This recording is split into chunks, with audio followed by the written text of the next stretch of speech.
All right, today we're talking about trends. So I have a list that I've been keeping. I want to bring it to you today and riff on those with you because a lot of success in business just comes from surfing the right wave.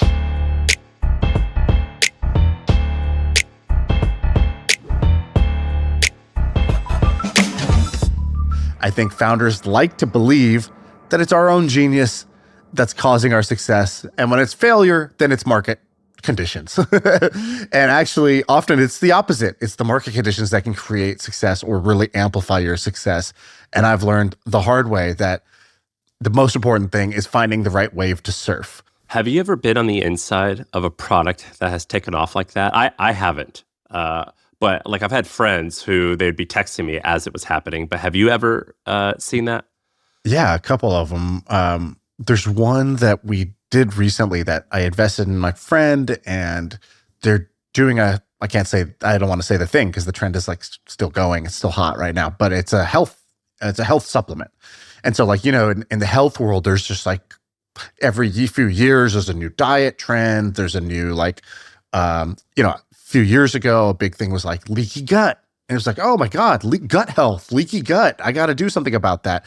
And so there's these things that just come in these waves of awareness. And so we backed one of those, and it just is crazy growth. I mean, 0 to 30 million in 1 year. That's like just wild. And so, like, profitably, like it was just like crazy growth. We have another company that we started that I haven't announced yet. Maybe I'll do that soon. But we have another one in that space that's kind of like same thing as zero, in 1 year, just doing millions in recurring revenue profitably. It's just like, wow. And it's not because we did something so much better. It's not because we worked harder. It's not because we were smarter. We didn't have some genius strategy. We just picked something that was like, had market pull. Inherently, the market wanted this, and all you had to do was show up. You're selling cold waters on a hot day. That's really what I want to do. So in any case, here's a bunch of trends. I think I have 3 or 4 trends that I think are going to be really big. I think if you watch this episode 2 years from now, a lot of this will be proven right. And then I have some bonus ones for you. All right, you ready? Yeah, let's do it. All right, trend number 1, short drama apps. So what are these? If you remember a few years ago, there's this company called Quibi that was started by Jeffrey Katzenberg, who created DreamWorks. I think Meg Whitman, the former CEO of HP. Who is she? I don't know who she is, but she's somebody. Big deal eBay. In Silicon Valley. eBay. And HP. So Quibi raised $1.75 billion in funding. Pre-launch. Pre-launch to build this out. And they were like, look, the future is short form. You see what's happening with TikTok. This was early days of TikTok. You see what's happening with TikTok. Well, guess what? That's what the next Netflix is going to look like. It's going to look like TikTok content. And they take their $1.75 billion of funding. They hire a crack team in Silicon Valley, fancy offices. They got the executives. Dude, they came to our office to pitch you and I to they wanted Shaan and Sam or like MFM to be like a content series. And I was like, guys, we're behind our laptops all day. Like, this isn't interesting.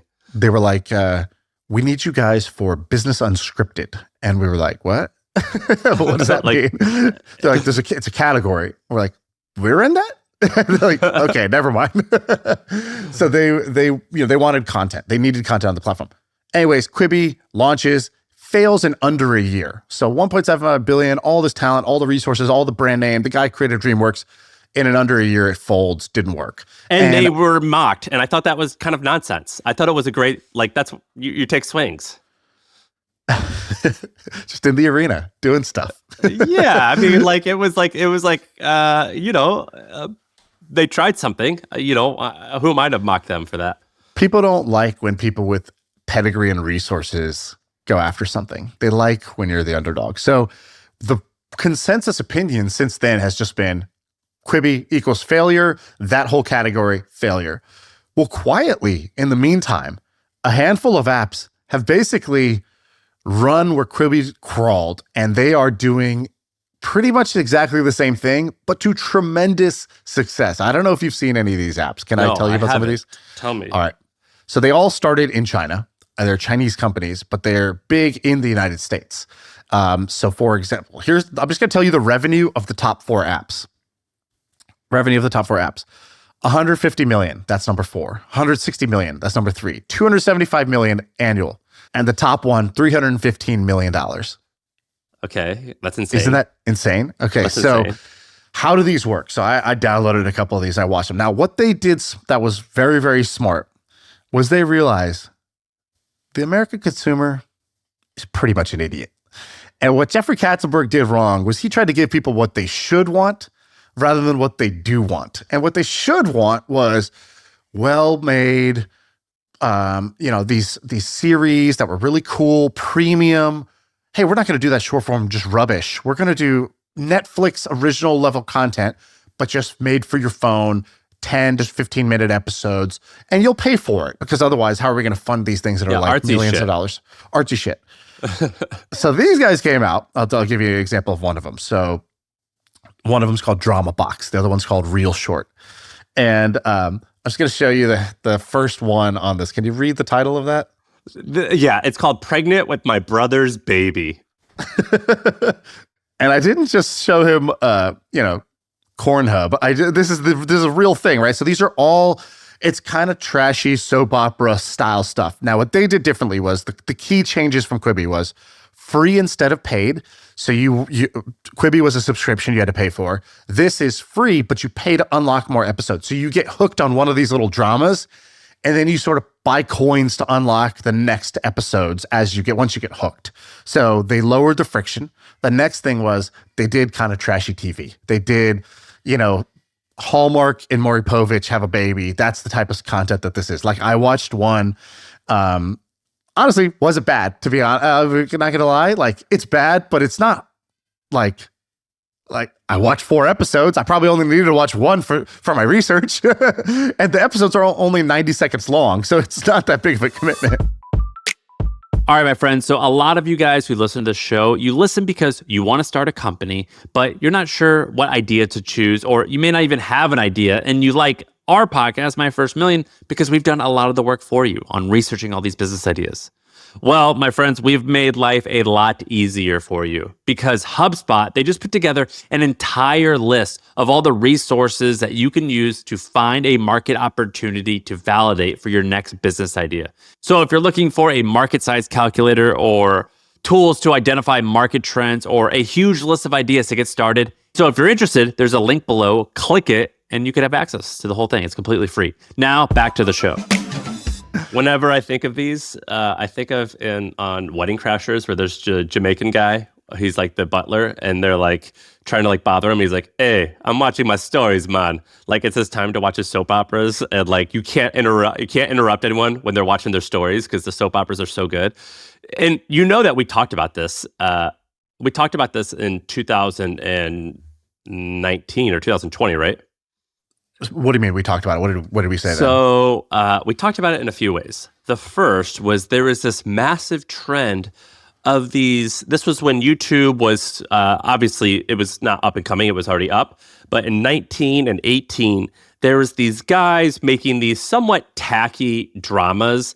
And they were doing something very different on YouTube. They were making like 30-minute fictional videos on YouTube. And it was like tacky in the sense of it was like a soap opera, clearly appealing to middle America women. So it was like a little like cringy, but very addicting. Do you remember these guys that they would get like 8 million followers, or they were making Facebook videos where it was like huge dramas, or it was like the kid who got bullied on the bus and how he grew up to become president. Do you remember these like 20-minute videos? There's been some YouTube series like this. And I get sucked down this like rabbit hole like often where like I'm on Facebook and it's like a kid getting bullied and like it's like very clear message. Market research. Yeah. Like it's hard to turn away. And then also I told you the story about when I was helping Ramon. His original idea for a business was to do erotic fiction audible stories. And we ran a test, and on like $50 of ad spend. Erotic. I think romance. It was short form romance. Dude, romance is very different, right? It was erotic. It was like it was like sex. It was like it was for women. Tasteful, so tasteful though. They were in love. It was not. It was romantic love, sex. Yes. Yeah. And basically what we did was he had a friend who loved writing these stories. He wrote one of these stories and then he had a Fiverr voice actor read it. And then we ran an ad and we called it Captivating Claire, I think. I forget what we called it, but we called it Short But Romantic. And we spent like $50 running ads and we got like $100 in recurring revenue on a crappy WordPress site. And like, anyway, my point being is like all signs have pointed to, yeah, this makes sense. And so like, for example, this one that I watched is called Eris Crash Lands on Her Husband. And I think I lied. I'm on episode 6, actually. So what happens is the story starts and it's this girl. She's so excited. This guy's going to propose to her. He thinks she's a DoorDasher, but actually she's a billionaire heiress. But she hid that from him because she doesn't want him to want her for the money. And she's so happy that he's going to propose to her and blah, blah, blah. But then his mother-in-law is like, she's not good enough for you. How about this other girl? And then Classic. she's like, you don't even know who I am. And then she reveals it. And I'm like, oh, cliffhanger. Like, gotta see more. So what they're doing is 60 to 100 seconds, you free to watch, you pay for more. And these things are growing like crazy. And so they, I guess half of China's internet users are watching these, what they call mini dramas. And guess what? I think that a lot of Americans are going to do this too. I think a lot of Americans are going to watch mini dramas, and these will continue to grow. I'd be very interested to see if an American company can come out and do this, and do it maybe better than because today the top 4, I think they're all Chinese companies, and I don't think that's going to last. Or maybe it will last, like TikTok, but I think there's an opportunity for somebody to do this. I also, not just in the States. So, for example, my mom, for years, when she comes over to my house, it's wonderful. We hang out, we have fun, we eat together, we talk together. She plays with the grandkids. Like, it's all great.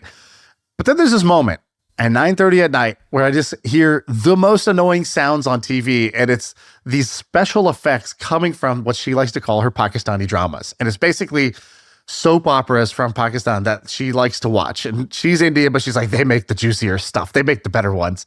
And I'm like, where did you find these? And how many episodes are there? She's watched, like, the series will have 650 episodes, and she'll like finish multiple of these series.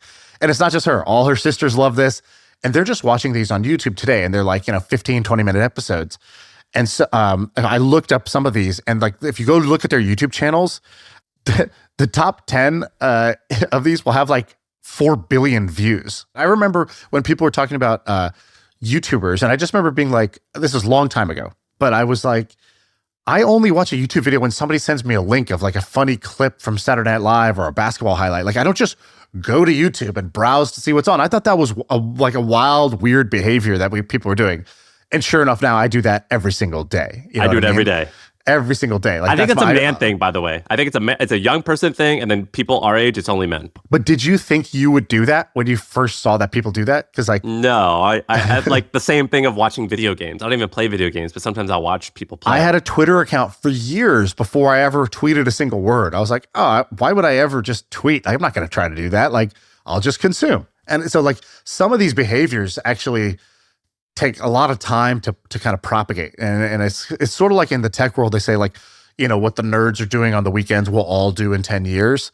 I think there's like a version of that in culture, which is like what the degenerates are doing today, right? Like what the daytime TV watchers are doing today, we're all going to do. I remember hearing about Musical.ly and being like, oh, people are doing like lip sync videos on their phone. Like, that's stupid.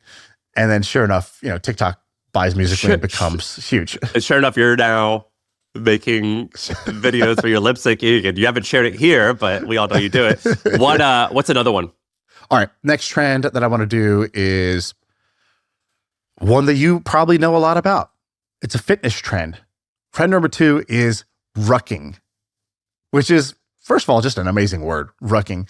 And secondly, I just keep seeing this, and I've seen it 4 or 5 times from 4 or 5 of the right people, and it instantly resonates when you hear it, which tells me that this is just going to spread more and more. So what is rucking, Sam? You want to describe it? You put a heavy bag on your body and you go for a walk. It turns the hot girl walk into a workout. So you know how you go for walks in the morning, except now you do it with a 20-pound pack on.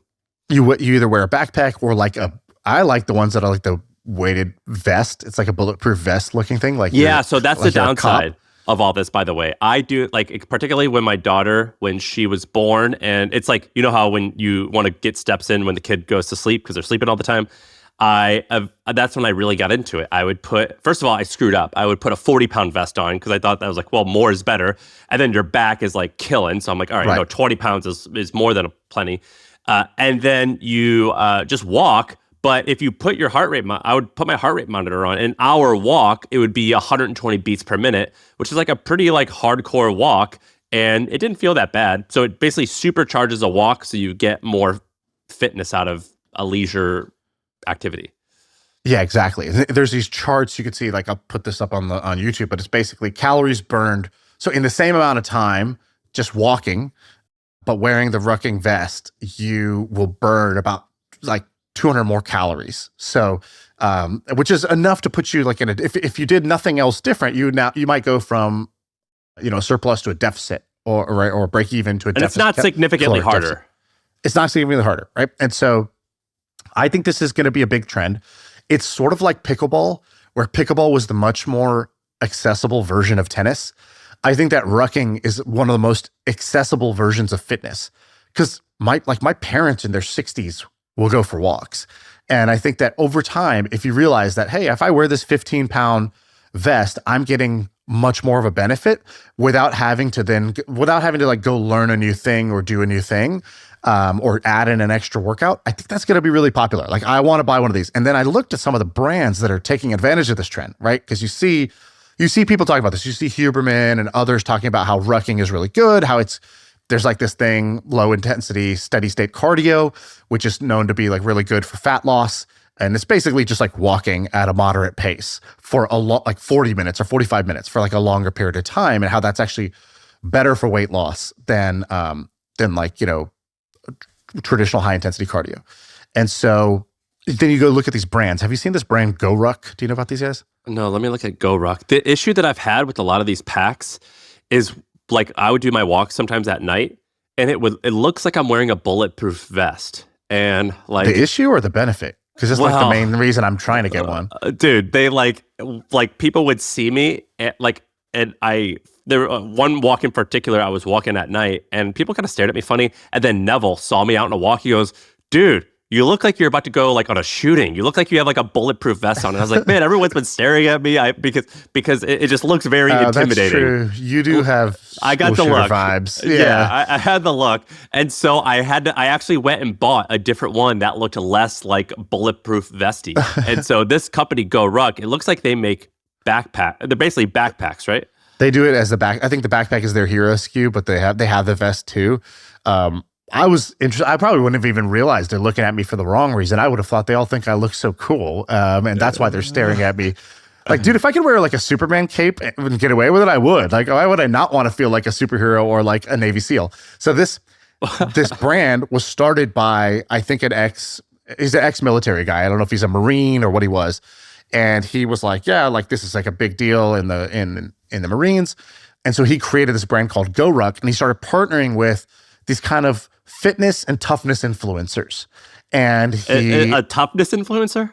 That's a good one. Yeah, toughness influencer. David Goggins, what is he? Yeah, you're right. Influencer. He's a toughness influencer. That's a good one. That's a Jocko. What's Jocko? Jocko's a toughness influencer. Did you just make this up, or is that the category? On the spot, off the dome, off the cuff. That's great. That's me. A toughness influencer. Okay, cool. And so and as you can see, like that's a trend. And so they take off. I guess they're doing like over 50 million a year in revenue now. No way. Really? So they're doing really well. And they turned it into a whole lifestyle brand. I mean, they announced it. They were like 46 million last year. So, they're going to be higher than this year.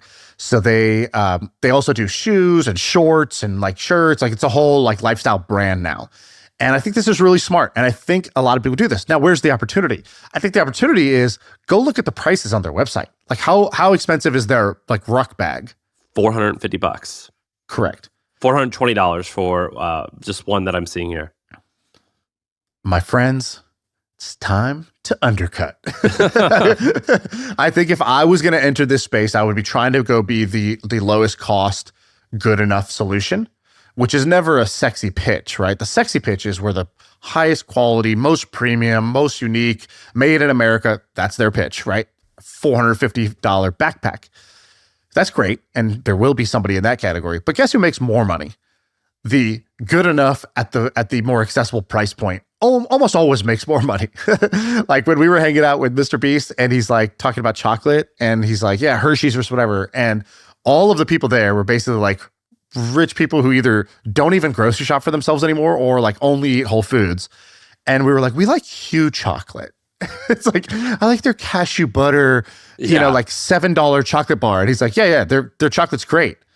But Americans can't buy $7 chocolate bars. Like, he's like, we sell at Walmart. And look where Hue is at Walmart. And it was like so off to the side in this like one tiny little footprint area, because again, it's not the like mainstream price point. So I would be trying to build the sort of like Walmart Ruck brand.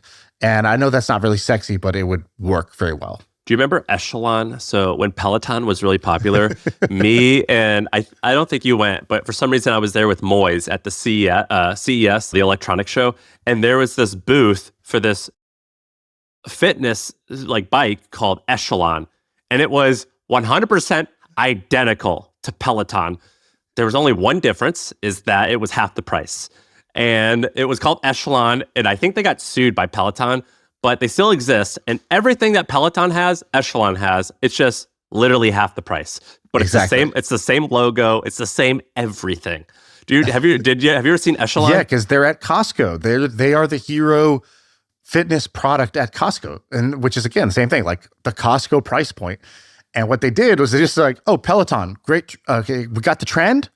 We even got the brand. We got the shape of the bike. We got the whole arsenal. Awesome. And they literally like took a knife and just scraped off the letters off the bike and were like, here's a new sticker. Echelon. It's even like a ChatGPT name. Like it was, I think they even got sued. It looks like they changed their logo. They were literally the exact same red. Everything was the same. And I remember like going to the CES booth and I'm like, wait, are you guys like a sub brand of Peloton? What's going on here? And sir, we're not familiar with that brand. We have no comment and no familiarity with that brand. Completely coincidental. All right, I want to do the next one. The next one that you have is pretty cool. Did you see the tweet that I have there for your next one? That's a good way to kick it off. Okay, do it. All right, so you have plastic free everything. So you're on board with plastic free. Is that what you guys are doing at your house? I'm not hardcore about plastic free. Like we still have plastic stuff and whatever. I mean, I can't with a straight face be like, okay, we're eliminating all plastic from our life, and then I'm like giving my kids Kraft mac and cheese sometimes. So like, I'm like, common sense test fails. Do you have? Do you go out of your way to buy cotton clothing or natural clothing? Yeah, I try to. I try to buy the highest quality stuff for myself because I know I can. Like with my kids, that's the monkey wrench, right? Like I can't get my kids to eat certain things yet, and so that's where we fall apart a little bit. So the trend that you care about, you had plastic free everything, and I had saved a tweet by this guy named Miles Snyder. It happened March 2nd, so only 10 days ago from when we're recording this, and he said Lululemon and Vuori really psyoped the whole generation. Which, by the way, psyoped, that's a new word. Have you noticed that word's trending? Dude's trending like crazy. Psyop is it. Psyop is it. It's high agency, psyop. Yeah. I don't know what else is trending, but those two are on my radar. Someone tweeted out that they psyoped me, and I didn't understand what it meant. And so I still don't entirely understand, but I was like, is that like an insult towards me? Yeah. So he said, Lululemon and Vuori really psyoped a whole generation. $70 shorts made from plastic and petroleum that smell disgusting every time you work out in them, and they destroy your fertility. Meanwhile, cotton shorts are cheaper, comfier, and better on every metric. And so you had listed here plastic-free everything. I think that the obvious thing that's going on right now is plastic-free or Teflon-free pans, which is in the same ballpark. But like, for example, at my house, we only have glass Tupperware. And so there's nothing more uppity than any sentence that starts with, at my house. In my house. The end of that has to be uppity. And literally, you just spit on it on somebody every time anytime somebody uses that phrase. Not you particularly. I'm just saying. At my estate. At the Parr estate, at Parr Manor, it's glass only. How dare you? Yeah, exactly. For the record, I have Diet Mountain Dew in the refrigerator right now. So I think I can get away with saying this. Yeah, you have like tobacco in your lip presently, and you're worried about microplastics. You have a hole in your gum. Yeah, so I think I get away with it sometimes. But no, we don't do plastic stuff. Plastic, like anything that goes in the microwave, it's not plastic. But now our new thing is like, my daughter has this thing she calls her baby. What do they call it? Loveys or whatever. You know, like I don't even know what they are. But we're doing all cotton those, which, by the way, they're like way less comfortable. I understand why, like... do you use a plastic pacifier in her mouth? No, we don't give her. She quit taking the pacifier at 3 months. And we even have glass bottles. But it's like a bunch of like glass stuff, and we're not crazy. Like we use the Teflon pan for like scrambled eggs. That's like the only thing that we can't get away with for nonstick. But it mostly is not plastic, and we are taking it to clothes. So a company that I like, I have no affiliation with them, I just think they're cool, is Bakker Clothing. Have you seen them? They're I actually just ordered some of their stuff because I want to try it out. It just arrived, so I love it. It's great. Give an honest review. I think they're cool, but like it's really actually hard finding all cotton workout gear. And so I'm on board with the plastic-free trend. By the way, I'm also so prepared for somebody to be like, "Oh my God, cotton! Haven't you heard?" And then be like, "Cotton is a lie. Like cotton is a huge lie." Like, it's like when Joe Gebbia told us that recycling was a lie. Have you heard this bit? I've been saying this for years. Recycling is 100% bullshit. It should be reduce, reuse, get rid of the recycle. And you're saying it because what? It all gets thrown away in the trash. Recycling is nonsense. Reason? But there's even more to it that he told us about. I wanted to get him on to do his recycling rant because he's got like a great recycling rant. But I believe that one of the core things is recycling is a psyop. You ready? Recycling is a psyop, which was that the companies that make all the plastic products were like under some heat. They're like, oh shit, this is like really bad. And they're like, what do we do? What do we do? What do we do? What do we do? We blame the consumer. And they were like, blame the consumer. That's brilliant. How do we do that? And they were like, what if we made it their job to deal with the plastic? And they're like, how would we do that? Like, we convince them that the obligation is on them to recycle these products. And so they funded the like recycle movement, knowing that it's like most of it's not getting recycled anyways. It doesn't really work. Dude, the blue bins are bullshit. They're bullshit. Yeah. They're totally bullshit. It's like cotton's next. They convince you. I can feel it coming. They could, you know what I often would do with the blue bins, and it would like freak out people. I remember people at my office, the hippies at like the like typical like granola people at my company would like complain to me. But I'm like, just throw the trash in the recycle bin. It doesn't matter. It's all going into the same place. And they would like flip out to like I could tell they were like, we're losing sleep over this because they base their personality on this blue bin has always been my like, it's okay to consume this and throw it away. But it all goes to the trash. And instead we should just reduce the stuff we consume, or we should reuse what we can. Right. The blue bin, I can't stand the blue bin. So Joe and I are the same on this one. So I'm on board with plastic everything. So plastic-free everything. I think this is going to extend into clothes. I think it's going to extend into like homeware, pans, everything, like cups that you use. I think it's going to extend into baby products. All baby products, I think, there's going to be the way that Honest came out with Jessica Alba and was like, these juices are full of sugar. So they're like Honest juice. And I think that, and they have wipes and they have diapers and they're like, oh yeah, you need to use these products. I think there's going to be a plastic-free big brand that gets built in the baby space. Well, you know what that used to be, right? I grew up using this because my parents were a little hippie. It was cloth diapers that you threw into a hamper and then you had to wash them. It was disgusting. And for that reason, I'm out. It was honestly filthy. But my mother, my wife tried to propose that, by the way. She was like, I think we should cloth diaper. It is like the look cool. of disgust I gave her. I mean, I was just like, listen, you could cheat on me, you can abuse me, you can do whatever you want. You will not bring cloth diapering into my lifestyle. There's usually my parents used to do, and we were poor, and so they said it was cheaper, but they had a service that would come and pick it up once a week. But it's still just like the idea of using cloth that other kids have shit in. It's filthy. Like, we're animals. Wait. So the cloth diapers are not even just your cloth. It's a mixed pool of cloth? It was like a wash and fold. It was like a wash and fold service, except the stuff, they just the clothing bundle it together, had poop in it. And so it was basically you throw it into this bin and they come and pick it up and then they bring you new cloth diapers that are clean. and you're just like reusing them. Yeah, it's like it's disgusting, but that's how it used to be. Which now that I'm saying this, by the way, this is kind of an interesting.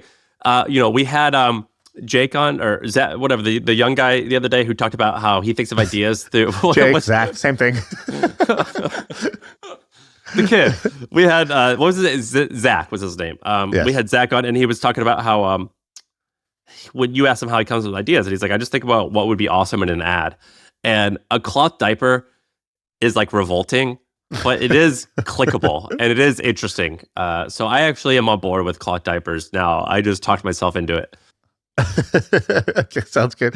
I also think, by the way, for plastic free everything, that there's got to be a supplement that people are going to try to sell that's going to like remove the plastic from your balls and your bloodstream. I think people are going to get on the, every category is going to try to take this angle, and I think that it's sort of like protein, how protein became a thing. It's like, great, eat more meat, and then they're like, or take this powder.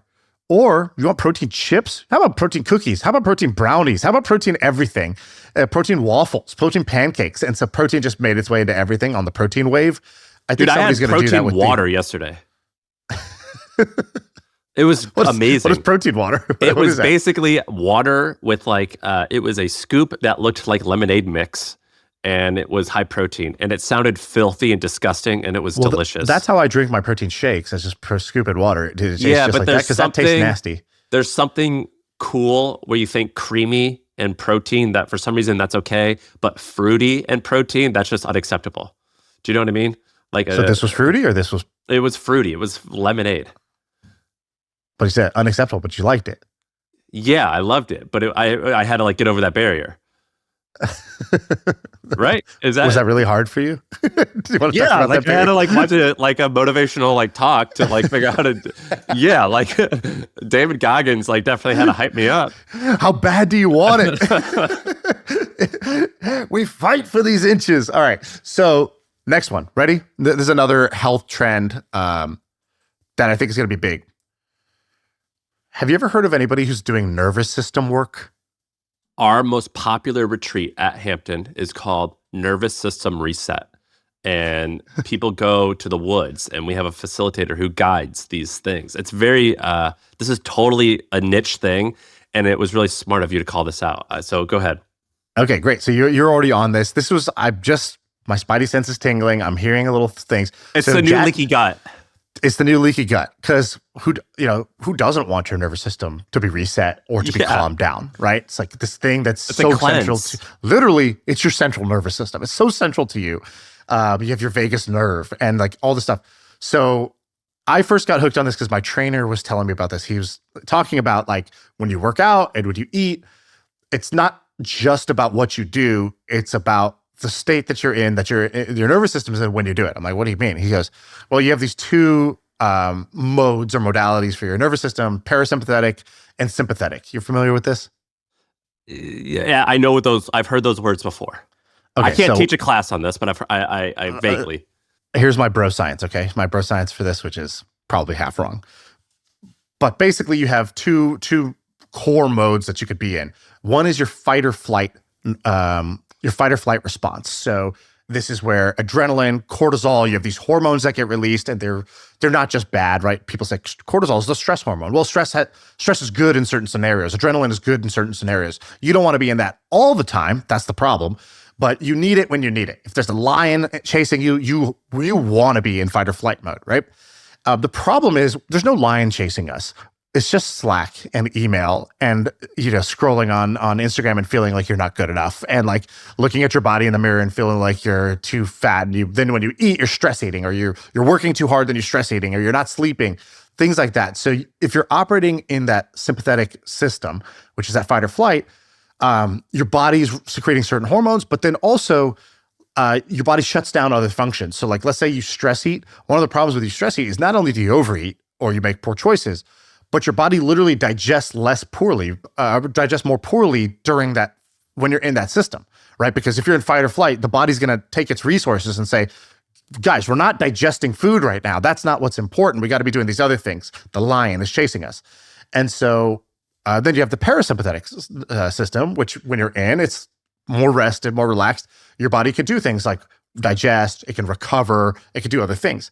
And so literally being able to shift your mood or your state from one to the other is really important. How do you do that? Some people get that from exercise. Some people get it from the sauna, from the cold plunge. Some people get it from breath work. Some people get it from meditation. There's a bunch of different ways. And all of these are a means to an end, which is to calm your nervous system down. And a lot of good things happen, both health-wise, but also decision-making, creativity. You operate differently when you're in different states. Okay, cool.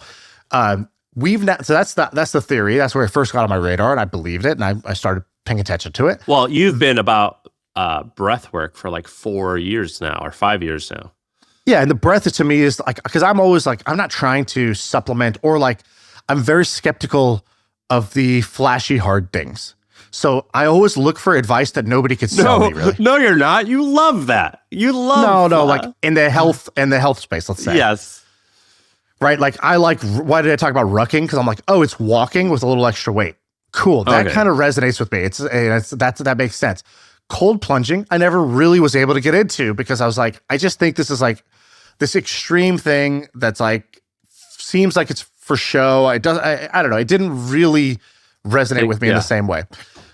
Breath work did, because it's like, oh yeah, I could tell that literally just controlling my breath for a couple of minutes, I will feel much differently at the end of it. And it also makes sense to me to like work on my breathing system, because I'm going to do that, I don't know, 50,000 times a day. And I went to a breathwork class in San Francisco, and it made me kind of high. It was awesome. Yeah. Well, that's like the Wim Hof stuff. You can literally hyperventilate yourself, and you'll get high, you'll pass out. You could do a lot of things. Yeah, it was great. That goes more into the category of the extreme, but okay, fair enough. So our buddy Jack Smith had come on. Remember that thing he told us about on the podcast where he's like, I went in this room with 50,000 screens of different colors. And he's like, basically, they flash things. I sit in a lawn chair and I paid these guys thousands of dollars, and it healed me. And I was like, well, we were both just like, okay, so we were both like, what? Dude, there's one down the, like he came to visited me in my house. I live in a tiny suburb in Connecticut. There's one, I'm not joking, 200 yards to my house. And we went to it. How was it? Dude, it was, I forgot to bring this up. It was insane. So basically, to everyone listening, this is like 90% of the people are gonna be like, you're crazy. And 10% of the people are gonna like be into this. It's very like fringe shit. You go to a room and you're surrounded by literally 20 TV screens, and it looks like it's playing white, like snow, like when you're white noise. Yeah. Like where your TV wasn't working. And so, and then the room is about the size of, let's say, it looks like a mini bunk room. It was like 50 feet long, 20 feet wide, just a plain room with reclining chairs in it. I go and I sit in the chair, and I just like fall asleep. That's all I do. And so I go home. Are you supposed to fall asleep? You're just supposed to do whatever you want. You're supposed to relax. Are you supposed to close your eyes? Close your eyes and relax. You're supposed to close your eyes and just relax. And I fall asleep. And part of me was like, did I just do like a Ron Swanson thing where where I'm just standing there meditating, and he's like, this is so stupid. I just stand here and I'm thoughtless. Yeah, that's the point. I was like, is that what I'm complaining about? Is like, I just fell asleep and I actually did achieve it. I wasn't sure what happened, but I go to Jack and I say, I did kind of like how they had vibrating chairs there. Like the vibrating massage chairs they had were amazing. And he goes, dude, those chairs weren't plugged in. They were not vibrating. The chairs didn't vibrate. And I was like, no, like I vibrated the whole time, and it made me relax, and I felt so calm. And he goes, brother, I talked to the owner. I saw the whole thing. Here's a photo. It was not a plugged-in chair. There was no electricity in this chair. It did not vibrate, and I swore that it was vibrating me the whole time. So something happened. So that's my story with this place. And how is it to be a Scientologist? It was, it felt crazy. Like it did. And I was so turned off because the guy who owned the place explained how like his wife had cancer, and he went into debt to start this place, and this cured the cancer. And I sort of felt like these people took advantage of you, man. Like, you didn't use modern medicine. You're so like delusional. I feel sad for you, which is silly for me to judge, but that was my judgment. And yet I left thinking my body was vibrating. And so maybe there was something there. That's all I'm saying. Yeah. So I'm kind of fascinated by this. And it does feel like something that like someone would, like a YouTuber would make up to make like a cool YouTube video, or something like a prank video.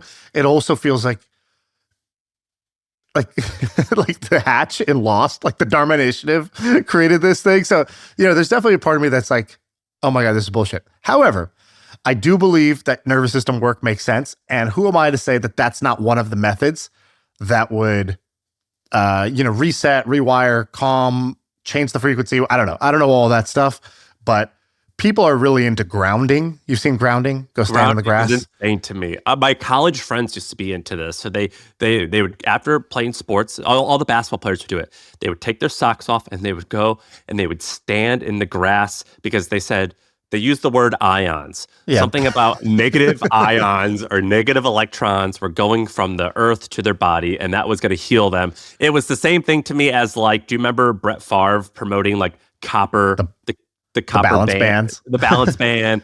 And I don't know, man. I don't know about any of this. So I absolutely don't know about these, and I don't know the science. I don't know if this works. What I'm saying is, I think there's market demand. I think this is a trend. I think there's pull. I think this is an area where when you talk about it, it has that leaky gut type of thing where people say, you know what? I think I have that problem. I think I want that improved. And whether it's through this room with screens, whether it's through grounding, whether it's through breath work, I don't know what it is, but that's a trend. And I see it. It's a wave. And I think a lot of people are going to go surf that wave. You should go check out one of the, what's the screen thing called? It's called the electromagnetic therapy or something like that. Maybe. And let me know if you have a similar experience. I'm a hater on it, but I'm telling you, I left, my body felt different. All right, let's do something that's not a health hack real quick. I have another one for you. Religion, AI social network, which one? Dumb phones? Okay, let's do biohacking and plants, which I don't have a lot here. I'm just going to say it out loud, but there's a moment in time right now. So this is, what is this, trend number 3, 4? We did 5. This is 5? Okay, 5. Trend number 5. So trend number 5 is biohacking plants. So there's a moment in time right here where I think biohacking has never been as popular as it is now, thanks to Brian Johnson, thanks to Ozempic, thanks to real peptides, people realizing like, oh, I can just kind of take this, stab this, do this, eat this, drink this, whatever, and I'm going to improve my own health. So biohacking is a thing, and AI has changed the game of science because AI is now doing kind of remarkable things. I don't know if you've paid attention to AlphaFold or some of the stuff that's coming out of Google, where it's basically like AlphaFold is basically a AI breakthrough where AI was able to predict how proteins fold, which is really important for a couple of reasons. But I think that the simple explanation is like, the shape of proteins really matters. It matters how other things can connect to it. It matters how it can connect to other things, how the building blocks can link. And it was something that we didn't, as humans, know how to do. We didn't know how to, we knew what it was made up of, but we didn't know how it would fold. We didn't know the shape of the protein. And AlphaFold was like, beat all the like won the competition of modeling protein folding. And so let's assume this is only going to get better. And the implication of this is what? We can make new drugs? Yeah, exactly. Therapeutics, drugs, so you have all these different technologies, CRISPR, you have, protein folding stuff that's going on. You have in general an interest around biohacking, but the problem is biohacking in humans is really hard. And when you biohack in humans, you have to worry about all kinds of health concerns. You have to worry about like getting approvals for things. It's going to be a long, hard road. And so in the same way that I think the longevity startups that are focused on dogs are going to do well, because who doesn't want their dog like to live longer? I think that's like a problem everybody has. The background of that is that we had Kevin Rose on, and he was trying to create, or he invested in a longevity drug company, and their model, their phase 1 was using it on dogs because that's an easier way to get into it. Easier way to go to market and to test your products. I think the even easier version of this is plants. And I know that like David Friedberg is doing this for Ohalo, which is basically like, it's basically biohacking, but for different crops. So how do we make a strawberry that has certain properties? Maybe it's resistant to certain bugs, or maybe it can be riper, maybe it can be bigger, maybe it can be juicier, maybe it can grow in different weather conditions, and therefore certain places can now grow their own crops that don't have to import, right? So it's like all these like implications if you could biohack plants, because plants are food. And so how do you do biohacking in plants, and plants for a long time, like a lot of the breakthroughs in people's understanding of genetics was because of plant experiments. Like you breed true crops with each other, and this is how we figured out, like, the little Punnett square about about how genetics can how genetic combinations work and combinatorial effects of crossbreeding. And so I think that there's going to be some really successful startups that take AI and the concept of biohacking and then use plants as their focus, as their target market, rather than humans. What's David Friedberg's thing? It's called Company. Ohalo. And so it's accelerating evolution to unlock nature's potential. That sounds like a great mission. And so they're basically creating new seeds or new style plants. Yeah. I don't know. They haven't been super they're not in stealth, but it's not like super obvious exactly what they're doing. But like they have this thing like boosted breeding. So it's basically like, how do you get more yield on your crops, right? Or they'll have like value-added traits, which is like, how do you take a crop but then add a trait that you want, right? Gain of function, but not for viruses, but for your strawberries, for your almonds, for your potatoes, for your corn, for core crops. And so this is going to become technology that they're either going to be able to like vertically do themselves, or they're going to sell this to farms and be like, and that's kind of what he did with his other thing, climate or whatever. This is so much better than working on creator economy software. Like when you're telling me about this, I'm a dum-dum. I will never be able to start anything in this space. But like part of me is like, if I had a friend that started something like this, I would quit everything I'm doing to go work there, because this is such an easy mission to get behind. Yes. Like this is so much more important than creating a new link tree. And so much more exciting. And so I love this. I think this is really a really interesting thing to call out. Yeah, so that's a trend I'm watching. I'll give you another one, AI social network. So what does this mean? Every decade or so, a new social network comes out. So, you had Facebook, which was 2004. And then roughly 2012, you had this next generation of social networks. And those were Snapchat, Instagram, and they were taking off. And so what did they do differently?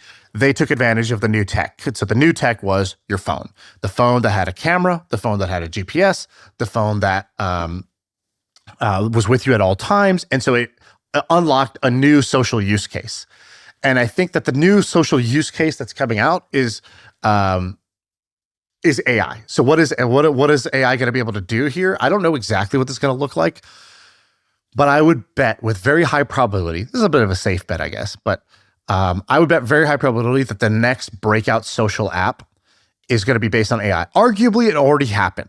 Arguably, that TikTok is the breakout. It was the first breakout AI app, right? In the same way that, what do you mean? You mean that I'm following AI people as opposed to real people? There's a few ways that I could take it. So the most obvious one was TikTok, which was basically everybody thinks TikTok's big innovation was short form video. But actually, short form video was around before that. Vine, Musical.ly, others. What TikTok did was TikTok was like, hey, how about this? How about the AI just tells you what to follow instead of you? So every social network up until that point was based on the user creating a graph. So going and following people or friending people, and that following or friending people, this was Facebook, Twitter, YouTube, all of them, that you would choose content that's interesting to you, and then you would keep coming back to the app because you have content that's interesting for you. And that worked to an extent. And then TikTok came out, was like, let's never let the user say what's interesting. Let's see if the AI can figure out what's interesting at a higher rate. Like almost like we were talking about this crops thing. Like what if you got higher yield of interestingness if you used AI for the feed instead of the human choosing what to follow? And so, and that's what it did. And TikTok is super addictive. And TikTok has a higher usage rate than every other social platform because the AI is serving you the content instead of you picking yourself. So that was like the first breakthrough, but it's under the hood. You don't see it. It's the algorithm. Okay, cool. And now, by the way, everybody copied it, and Instagram and others. Everybody's moved to this For You feed. That was the real innovation of TikTok is the For You page. Okay, so what's coming next? So now I'm thinking that the next breakthrough is probably going to be that up till now, all social networks were based on content that humans make.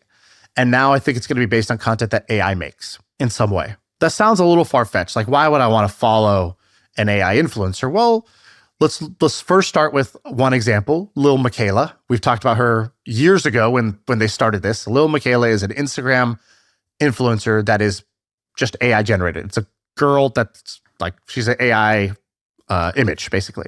And they put her, she's an Instagrammer and she posts photos. Do you know how much money Lil Miquela makes? Last we talked about it, it was like interesting, but not wild. It was like 800 grand a year, I think. I think we started talking about her in 20 or so. I don't have this confirmed, but I heard it's over $10 million now. That's insane. Okay, so that's I Lil Miquela. like Miquela. Yeah, you and a few million other people. She seemed likable. All right, so that's one. But here's a more interesting version of this, because I think people have heard the AI influencers, but I'll pitch you a different style of AI social product. It's actually in the music space. So I think there's an opportunity to create the AI version of Spotify. What I mean by this is I started listening to like a non-trivial amount of AI music. So like in my pie chart of my market share of music, it used to be 100% just like artists, right? That I know. So like Spotify or wherever, right? Let's just say that's where I started. And now I started adding in a little bit of AI generated music. You go to Suno. So Suno has a lot of music there, but also there's these YouTube channels. Like there's this one called Golden Age Hip Hop, which I don't think is AI. I think he might use AI in the making of it, but Golden Age Hip Hop's great YouTube channel. What he does is he makes these mashups, right? Like if you go to the YouTube channel, I listen to it too. And then like Mac Miller lo-fi or like main character playlists. Exactly. I'm getting recommended all of these, and at first I was like, this is weird. And lately, I'm attracted to them even more, and like going to. It's like what I listen to all day when I work. This is my new workout track. So Golden Age Hip Hop is, if you look at the channel, so it's got 730,000 subscribers. Every thumbnail is AI generated. Yes. All of the concepts are like things that don't even make sense. It's like, wait, so this is. It'll be like somebody from the like 80s and then like somebody from the 2000s collabing on a song. Or like all the top songs are like, you know, like if it is sorted by popular. So this one has 11 million views. It's Snoop Dogg, Ice Cube, DMX, or Snoop Dogg, Eminem, Dr. Dre, 50 Cent, Exhibit, and Ice Cube all on one track. And you're like, what? That never happened. And that song has 8 million plays. And I think what the person is doing is I think they're just like a mashup artist, more like Girl Talk, where they're just sampling from different songs and overlaying them well together. Yes. But I think there's a little bit of a sign to come. Like I wouldn't be surprised if they're using AI to do this, or if they're just going to take a voice, an artist voice, and just use AI to make a song from it. Like I think you tweeted something out. Didn't you tweet out that like the number1 song right now was an AI song? It was the Beatles won a Grammy this year, and it didn't get talked a lot about. But basically, they had lyrics from when John Lennon was alive. And they used machine learning and AI, and they finished the song, and it won a Grammy, and it's a great song. Like that's crazy. It's crazy. And nobody's even. You're the only that. person I know who talked about that. I saw it. I was reading about this, and I was like, "This is a huge deal. Why isn't anyone discussing this?" And I felt like it was a totally undercovered story, and the song's great. It's not that nobody's talking about it. You're right. Less underreported story. So here's what I think is going to happen. I think you're going to have a service that's sort of like a Pandora or a Spotify, where you're going to prompt it or you're going to tell it what songs you like, and it's just going to start generating AI music on the fly. And what's going to happen is it's going to generate music that's in the genres you like. It's going to basically train on the songs that exist, and it's going to create net new songs. And I think the last piece of what's going to happen there is in the same way that today you have what's called like vibe coders. You know what vibe coding is? I'm still trying to figure this out. This got on my radar on Monday. This is how new I am to vibe coding. All right, so there's a couple of startups like it's Cursor. Because of Peter Levels is how I know about it. Okay, so there's a couple of startups like Cursor, which is like absolutely blown up. I think it's become like a $2 or $3 billion company or $10 billion company in a very short period of time. Cursor is basically like a coding terminal, but AI is built in, right? And so you can code, but you can basically like just tell the AI, it'll write the code for you. They can tell it to debug it for you. You can tell it to build for you. Replit is doing the same thing. You go to replit.com now, and it just says, what would you like me to build? And you just tell Replit, like, hey, I'd like an app that does blah, blah, blah, blah. and then it starts spitting out code on the screen, just scrolling like huge amounts of code. And then you'll see it thinking, it's like, the initial screen's not loading properly. Let me see what's wrong. I found it. And then it just like continues on. It's like kind of amazing to watch. And I've built a bunch of little Replit apps that way. And so this is like, basically what's happening now is that people are going to be able to make software without knowing how to write code. Well, I think what's going to happen next is I'm going to be able to make music without knowing how to make music, without knowing how to play instruments or sing. So what's going to happen is I'm just going to be able to prompt the music or tell it what I want or tell it how to tweak the songs. And then I'm going to make it. And then, by the way, are you ready for me to just go full blown, idiot here? I'm going to say 3 letters that you're not going to like. Okay. NFTs. They're coming in here. So here's the business model. Here's where this actually pairs up.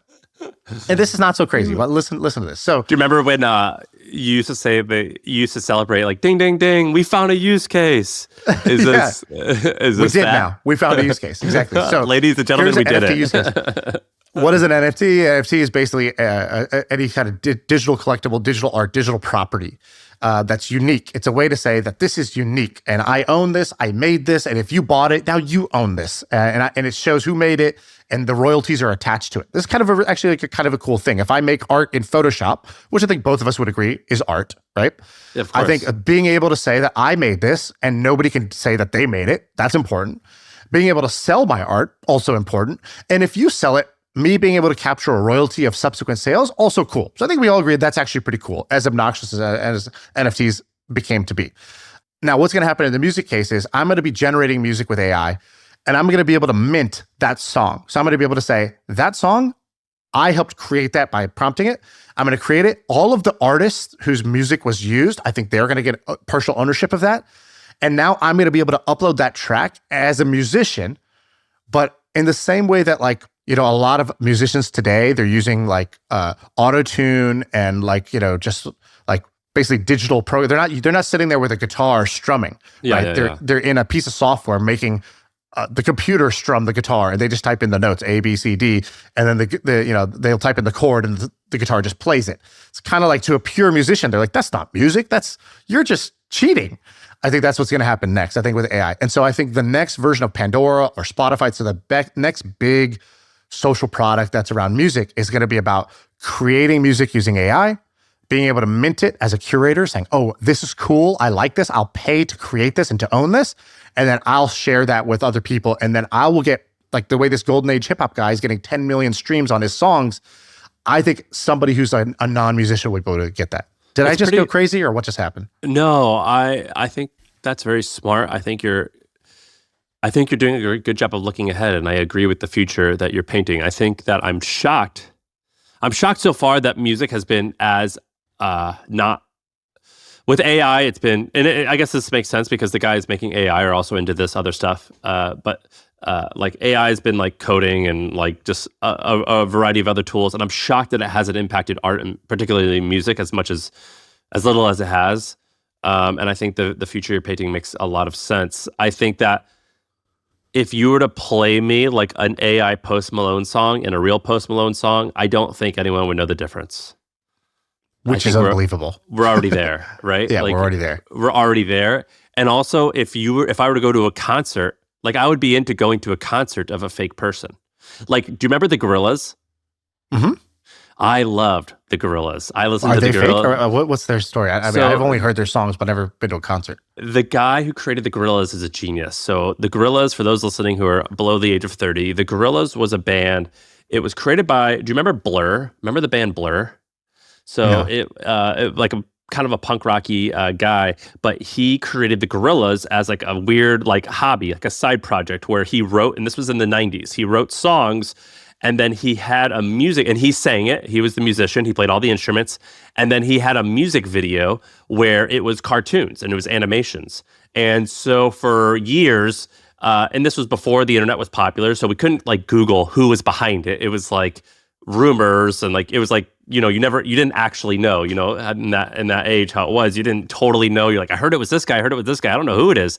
And the Gorillaz was the band that he made. It was a fake band. It was all cartoons. They went so far as to being on talk shows. And so they would at the time, the tech wasn't great, but they would do holograms. So they appeared on David Letterman and shows like that. And then eventually they would do concerts where they would play. At first it was simple and janky. It was basically just a movie theater. And then eventually they figured out how to hologram it. And then now he'll go out and perform. Now we all know who the guy is, and he'll actually go and perform. And it's amazing. But he did all of this before all this technology was a thing.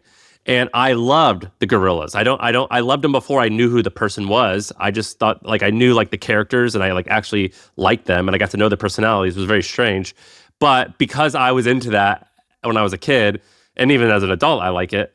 I can now see how it doesn't seem crazy that I'm going to like the AI stuff. Totally. I mean, dude, I was so into WWF growing up, right? It's like you get into these things that sound on the surface silly, stupid, illogical. Why would you care? It's all fake, right? It's fake wrestling. And then guys are paying thousands of dollars to sit front row and scream their heart out to watch it, right? It's these things seem on the surface, if you just described it to somebody, it would seem like it wouldn't work, but it does. And that's I think the point I'm trying to make with this episode is that these are all trends that today sound small, sound weird, but I think in the future are going to be bigger. And knowing that is good for two reasons. Either A, you're the type of person who just likes to be in the know. You like to know things before. You maybe like to try products early on before they become cool. I like to do that. That's one reason to want to know these. And the other reason is jumping on trends early is the way to make a lot of money, right? There is riches in these niches if you actually go pursue them. Or you're just going to be the guy that always waits for something to be proven out, and then you're going to feel like you're too late every time, right? So those are your options as an entrepreneur. And so I think being early to trends is trends that are going to last or be big is a great way to get rich. All right. So the ones we mentioned, number one, short drama apps. So mini dramas, these apps that basically are like Netflix, but the episodes are 90 seconds long. They're taken off. 4 apps that are doing over 100 million a year in revenue. Today, they're all Chinese apps. I think there's an opportunity for somebody to make this both made in America, but also for really every geography. Make the biggest one of these in Brazil. Make the biggest one of these in India. These are going to be very, very big. The next one, fitness trends. So Rucking we had, which is walking with weighted vests. Go Ruck, doing over 50 million a year in revenue. Shirtless ripped guys are going to just tear you up in the comments saying, Shaan, we've been here. Of course. We've been doing this. And I say, congratulations on being early. Plastic-free everything. So I think just microplastics being something that the next thing people are going to be afraid of, and then figuring out how to sell solutions to that fear. Nervous system work we talked about. So the parasympathetic nervous system, people who create solutions that are marketed towards calming or tuning or resetting your nervous system, a reboot for your nervous system. We talked about biohacking for plants. So AI plus biohacking, but using plants as a go-to-market because it's a lot safer. You can kill plants and nobody cares. And ultimately, there's a huge market of improving crops and the food that we all eat. And then the last one that we talked about is the AI social network. So every decade or so, there's a new big hit social product, Facebook, then Instagram, Snapchat, now TikTok.